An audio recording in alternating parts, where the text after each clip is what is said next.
Welcome back, everybody, to another episode of the Institutional Insights series. We have a very special guest today, Brent Johnson, founder of Santiago Capital. Brent, welcome to the show. Thanks for having me. Happy to be here. You want to give folks the short version background on who you are and give folks a little intro? Sure. So again, Brent Johnson, my firm Santiago Capital is a registered investment advisor. We're registered with the SEC. We're also registered with the National Futures Association. I work with kind of a little over a dozen high net worth families and individuals, helping them come up with an overall wealth management plan. And then I actually implement the plans and oversee the plans and manage those plans. And we're a little different in that we customize everybody's portfolio to them specifically. So we're not running model portfolios, and not everybody's doing the exact same thing. But what we try to do is, through kind of my work on a global macro basis, is come up with an overall roadmap for them to try to kind of navigate these crazy markets and hopefully make some money along the way and protect what they got and all that kind of stuff. So I've been doing it for a little over 20 or almost 25 years now. I started in '99, so it's 23 years ago that I started, and it's it's been interesting. So before we jump into Dollar Milkshake and all that stuff, can you actually talk about how the landscape has changed in the past 25 years since you've been involved in macro investing? How have you seen the dynamics change and people's involvement in it? Well, the truth is when I first started, I wasn't a macro person. And to be honest, probably like a lot of other financial advisors who get started, I really didn't know too much about finance. I probably thought I did, but the reality is I probably didn't. A lot of people on Wall Street don't, believe it or not, as far as kind of how the monetary system is designed, how it works, what really goes on. And I was probably one of those guys who listened to what my bosses told me and just repeated it. And that worked okay, but then we got into not too long into my career, we got into the dot-com crisis, and then it wasn't too many years after that we got into the global financial crisis, and after that we got into the Euro crisis, and then we got into the repo crisis, and then we got into COVID. So every 2 or 3 years it seems like we get into some kind of crisis. And it was back in 2007. I'd gone through one crisis and we were kind of coming out of it. And I'm not going to repeat that. I've told this story several times. I'm not going to go into it right now, but I had this kind of very fortuitous meeting, which made me kind of question everything. And it made me realize that my bosses perhaps didn't know as much as I thought that they knew. And I was kind of embarrassed by that. So I kind of went back and kind of started digging in and did a lot of self-discovery, a lot of self-education on how things really work. And that's what kind of led me to the macro, because I realized if the macro got in trouble, nothing else mattered. And, the global financial crisis was very much a macro event. I mean, it was centered in the United States, but it started outside the United States, and it affected the whole world.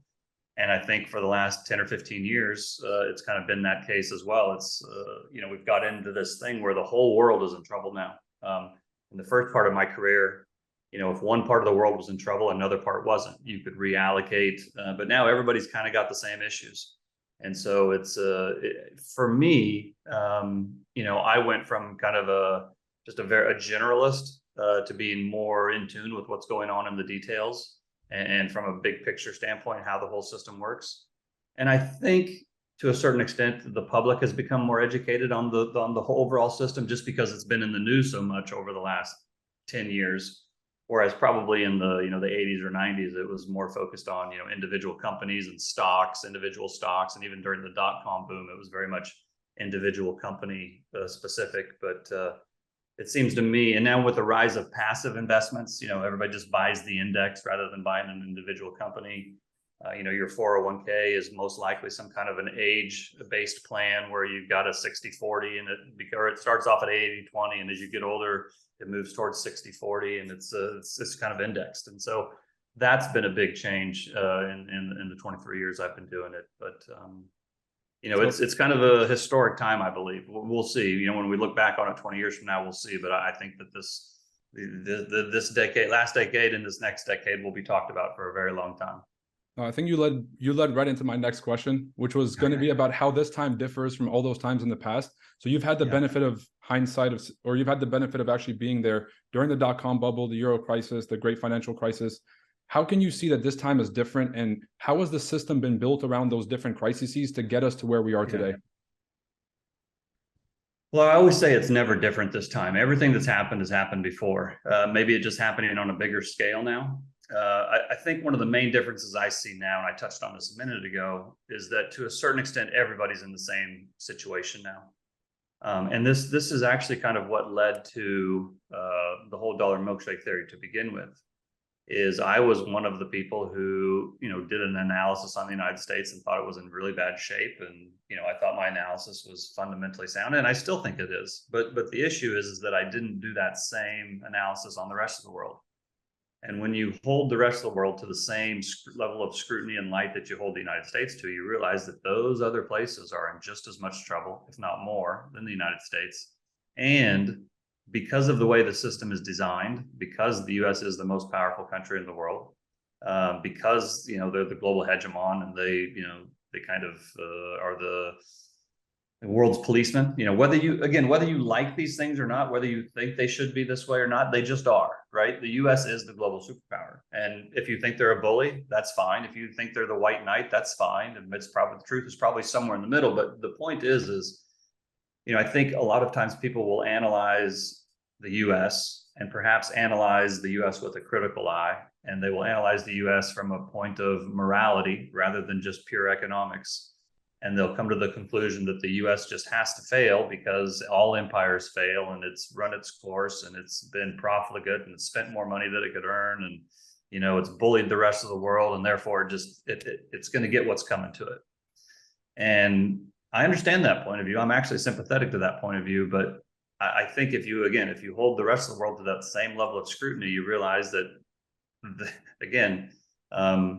the US has many advantages, whether you like that or not. They just do. And because of these advantages that they have, I believe that the US will be able to survive, for lack of a better word, what's coming better than most of the rest of the world. Now, it will eventually suffer the same fate as all empires do. But I just think that the calling for the death of the American empire, it's almost like an American pastime at this point. And I think it's just way overplayed.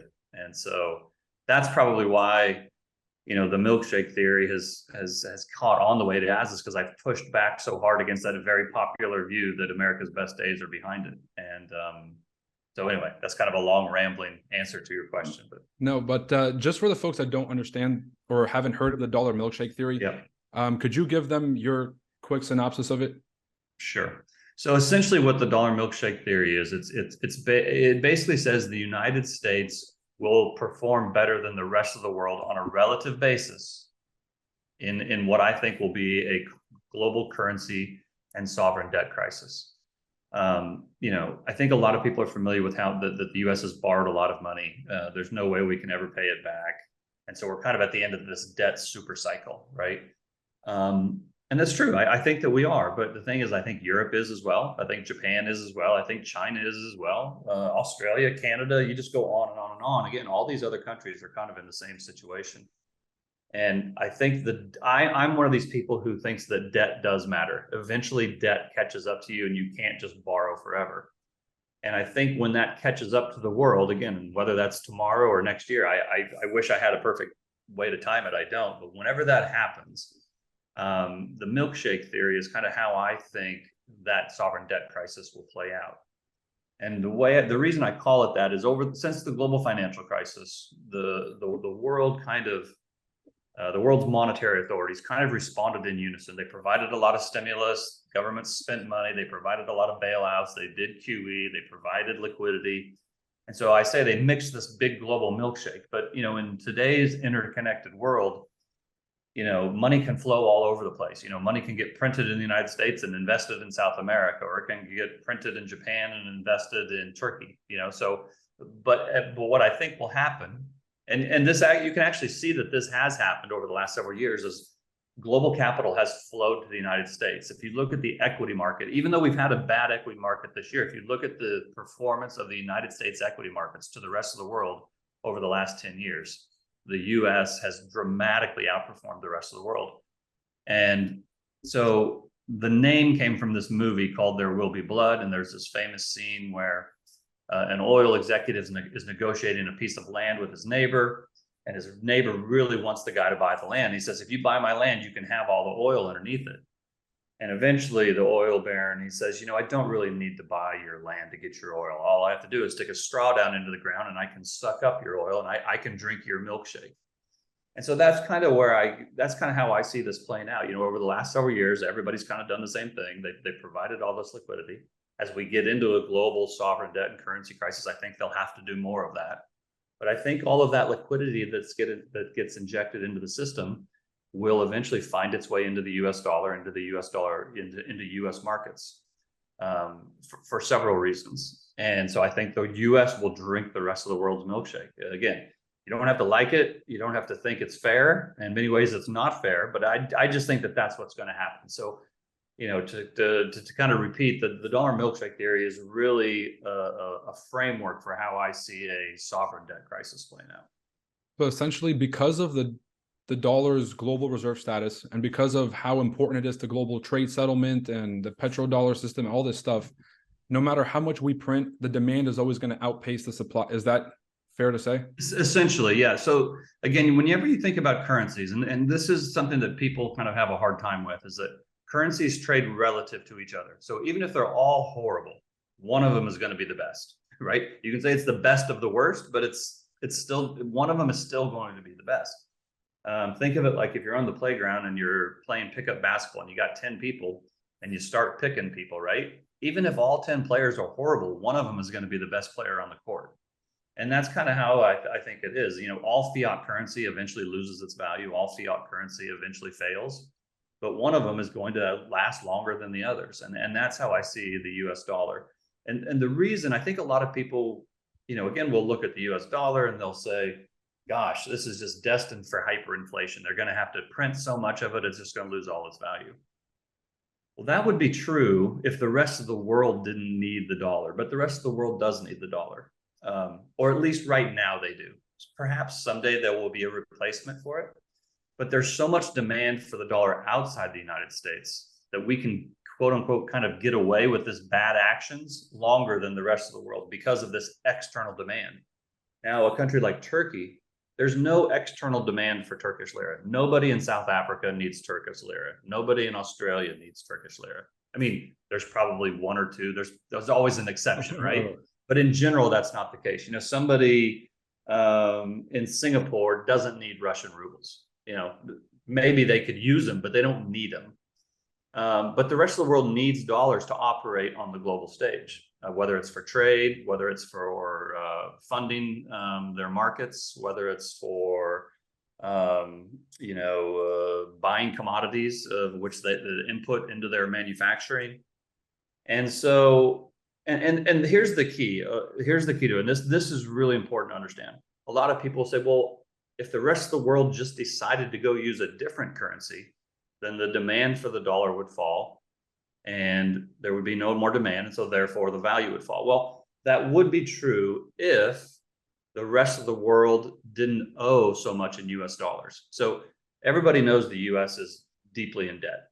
What is less well known is that there's just as much dollar debt outside the United States that's been borrowed by entities outside the United States in US dollars as there is inside the United States. That's called the Eurodollar market. And that is demand for dollars. So then people will say, well, why don't they just default on all that? If they just default on all that debt, then that demand goes away. Okay, that's true, except that one person's liability is somebody else's assets. So it's not the United States that lent the rest of the world these dollars.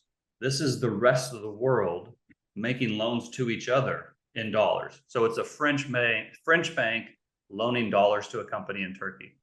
It's an Egyptian bank loaning dollars to one of their trading partners in Libya or wherever it is. But the point is that if all of this dollar debt outside the United States got defaulted on, that's assets that the rest of the world is losing. And I can give you another example of how this would be. Let's pretend, where do you live? I'm in Miami.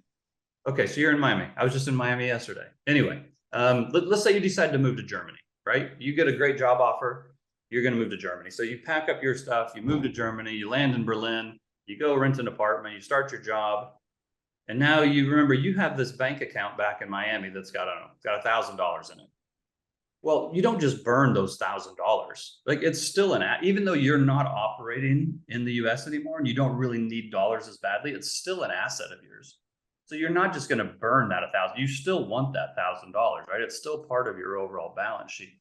It's kind of the same thing. Yeah, you know, if the world went to a different currency, they might not need the dollar going forward, but it still makes up the majority of their assets. And nobody wants the majority of their assets just to be, you know, thrown away or disappear, because it would totally upset their balance sheet, and then they wouldn't be credit worthy, and then they couldn't get any more funding. So it's kind of a Gordian knot. It really is. This whole Eurodollar system and the fact that the US issues the global reserve currency, but the rest of the world uses the global reserve currency, it makes it extremely difficult to escape this system. In many ways, it's a trap.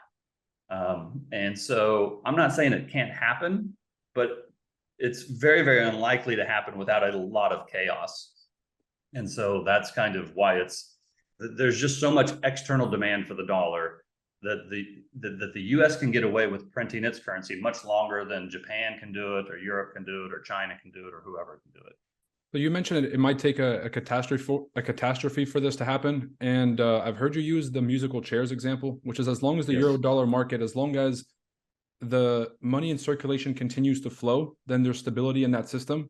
But as soon as there's some kind of catalyst to break that system, then you're going to see a lot of pain there. Do you subscribe to, you know, Ray Dalio released a book about the changing world order, which talks about the currency super cycle and the bigger cycle. How do you see that playing out for the dollar? And do you see another global currency coming in and taking its place? I don't see another currency coming in and taking its place unless one of two things happens. Either there's a very big war and the US loses, which is, you know, you can never say never, it's possible. But if that happened, if there was a big war, that would cause a lot of chaos in the world. And I think that in itself would send the dollar higher in the short term. That might ultimately end in the dollar losing value, but the war itself, the chaos itself, would send the dollar higher. So that's one thing. The other thing that could happen, so then let's say we get after that war, and then whoever wins, they institute a new currency or a new system, and then maybe that's the way it could happen. The other way it could happen is the US could get together with the rest of the world and say, listen, we've all got these bad debts. It just isn't working. We need to have another Plaza Accord type of thing that happened in the 80s. The world got together and kind of wrote the dollar down because the dollar had gotten too strong. They could theoretically do something like that. And when they did that, they could have a different currency be the global reserve currency. But the point I want to make is that I cannot force, outside of a war, I don't think that there is a way that the US dollar gets replaced unless the US wants the US dollar to get replaced. So if the US came up with an idea to replace it, then perhaps that would be the case. But I don't see a situation where the US, where the US dollar is no longer the global reserve currency, and the US didn't want it to happen.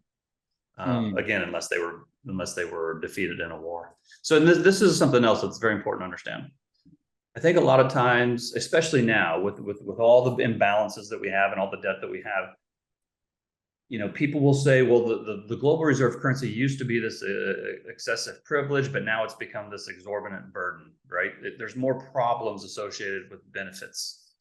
And I understand the argument there, but it's an economic argument. And I actually think, if I could argue the other side pretty well, I think it still is a benefit to the United States from an economic perspective, even though I understand the reason people say it's a burden.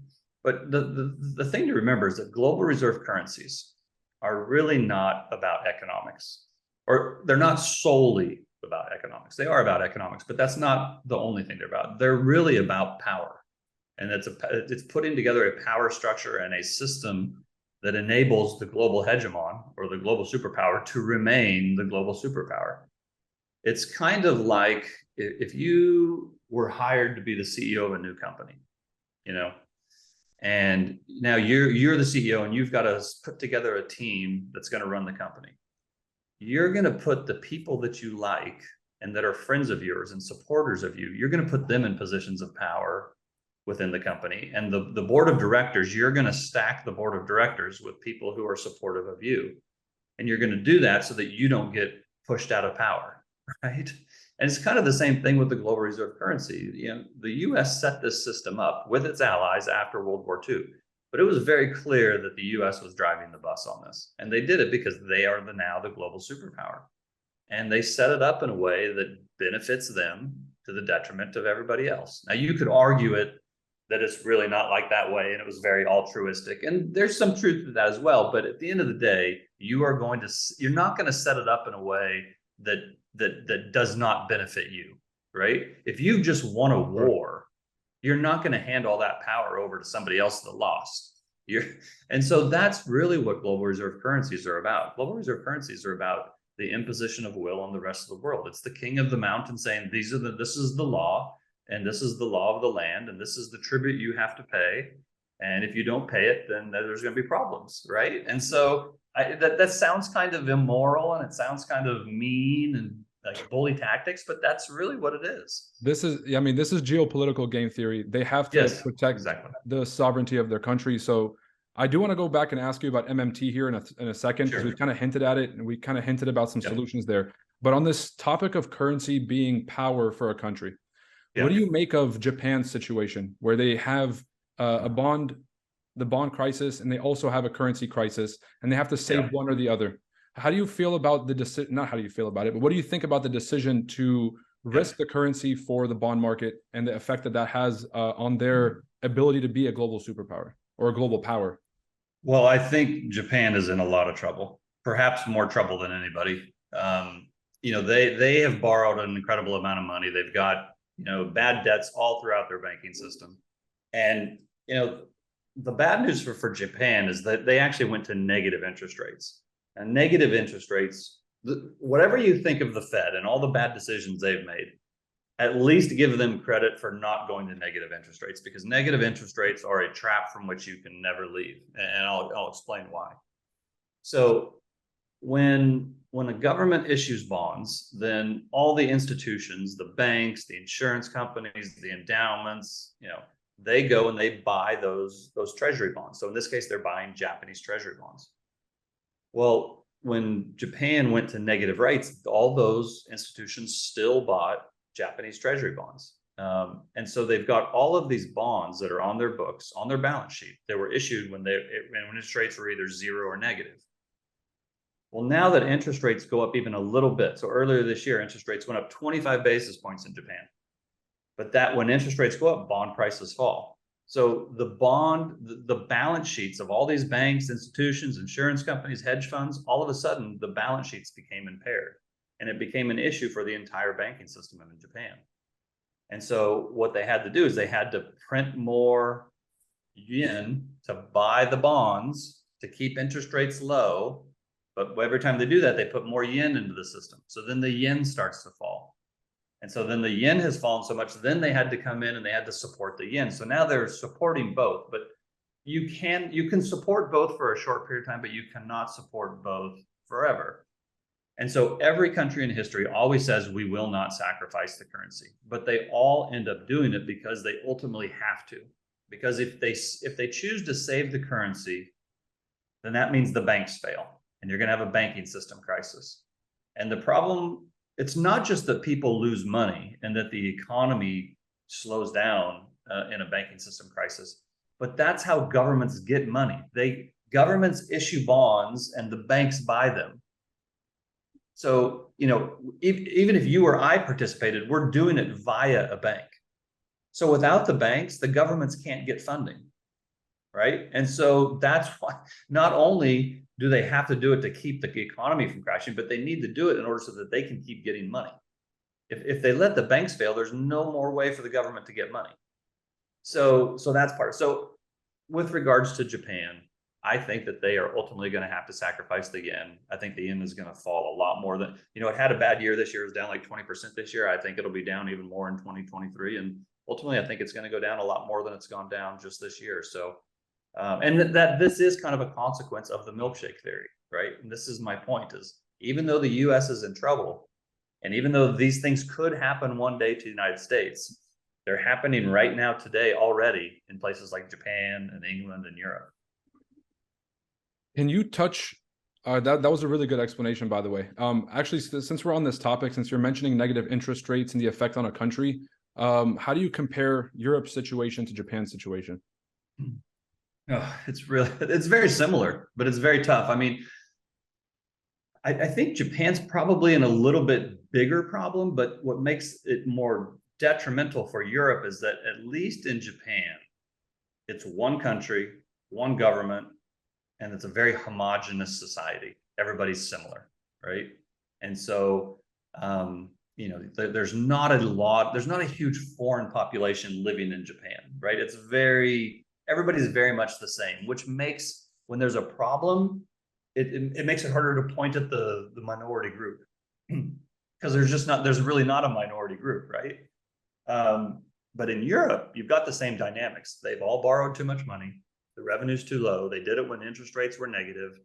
Now that we have inflation, interest rates are trying to rise to compensate for inflation, and it's putting an enormous amount of pressure on all the banking system in Europe and the sovereign bonds in Europe.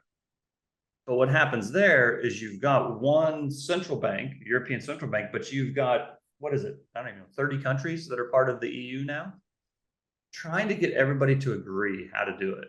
And again, not only are they the different countries, but they're different, they're different races, they have different color skin, they have different religious beliefs.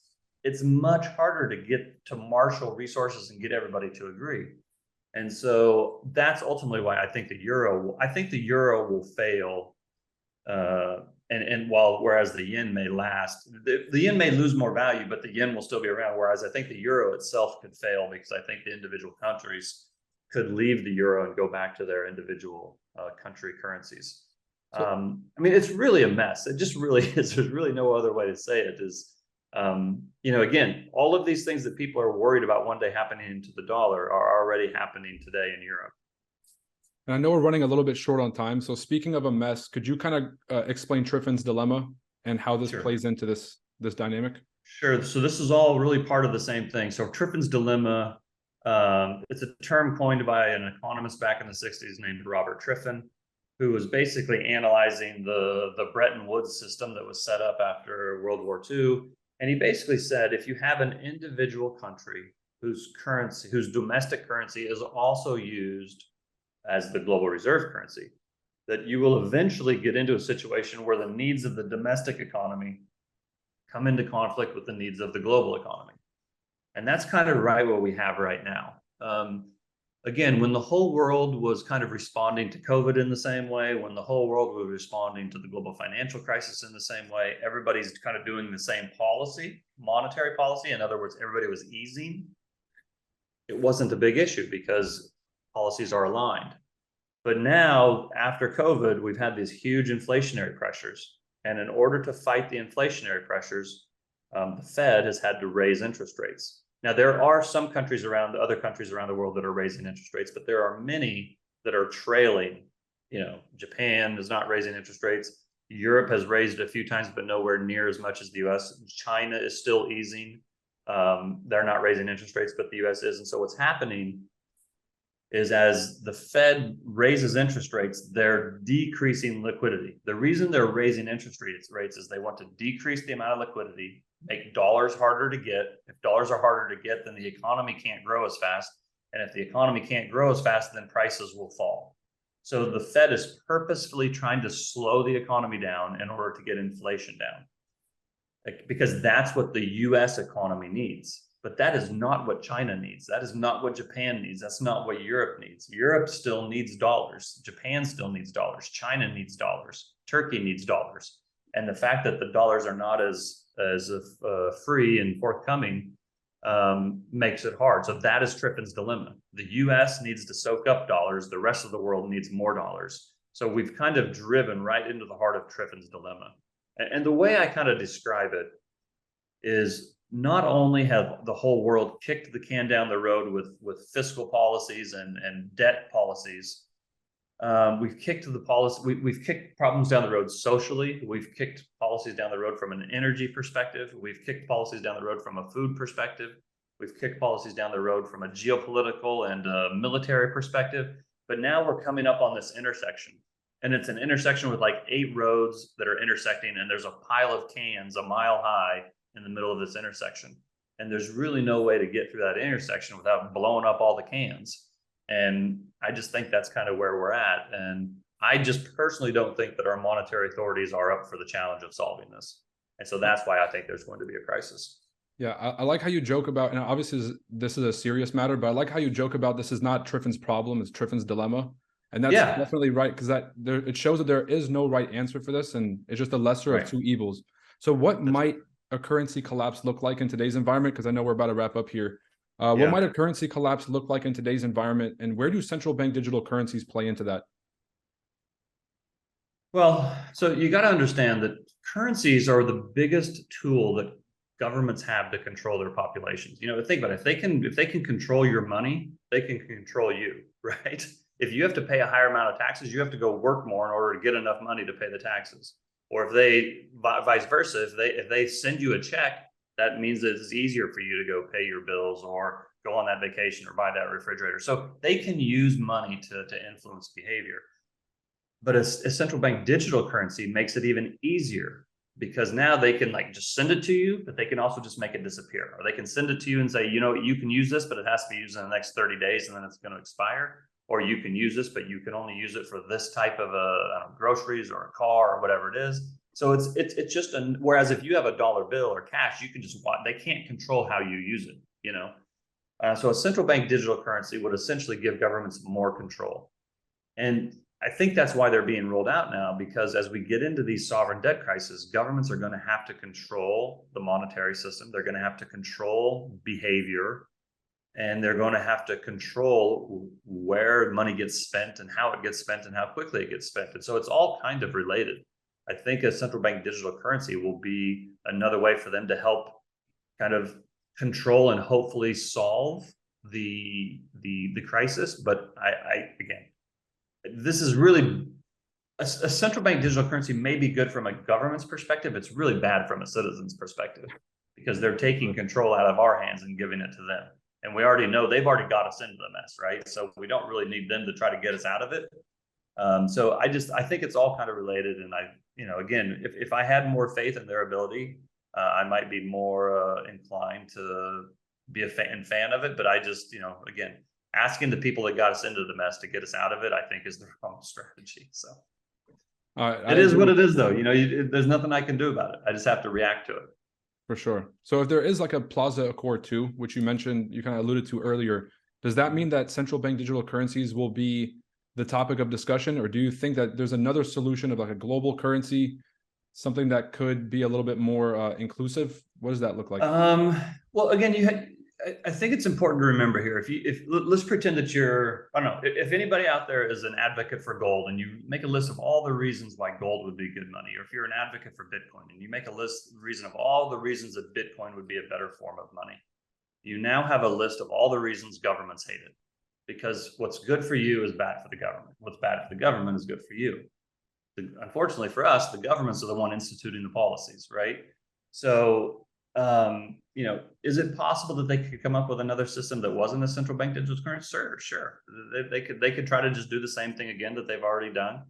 But I think they've seen that the power of digital currencies and the adoption that took place in the private market, I think they've seen that they can use that to their advantage, and it actually help them control things even more. And so I'm not a fan of central bank digital currencies, but I think they're an inevitability. I think they're coming.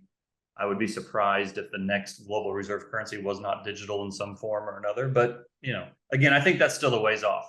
Right now, it actually helps the U.S. to have a strong dollar. I don't think the U.S. is in any hurry to have another Plaza Accord. When it suits their needs, that they will do it. But right now, having a strong dollar kind of helps them versus the rest of the world, rather than having a weak dollar. So, we'll eventually get there, but I think it's going to be a few years.